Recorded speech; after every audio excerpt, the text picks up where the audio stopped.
Mae'n gyfnod anodd, ac ar hyn o bryd mae mwy o bobl yn cael trafferth talu'r biliau ac yn poeni am dalu eu rhent ac am gadw to uwch eu pennau. Wrth i filiau gronni, efallai y byddwch chi'n teimlo bod y cyfan yn ormod, ac yn ei chael hi'n anodd meddwl sut y byddwch chi byth yn dod allan o'r sefyllfa hon. Peidiwch yn mynd i'r afel â hyn ar eich pen eich hun, gadewch i ni eich helpu chi.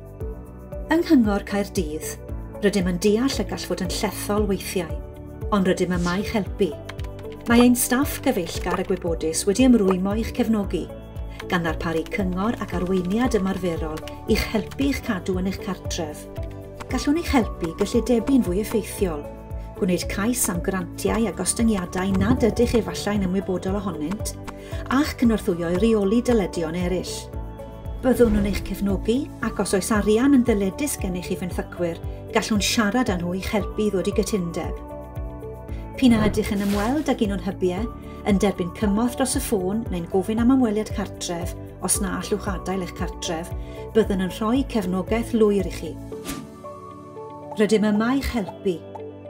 Galwch heibio eich hyb lleol. Ffoniwch ni ar 02920 871 171 neu e-bostiwch hybcynghori@caerdydd.gov.uk.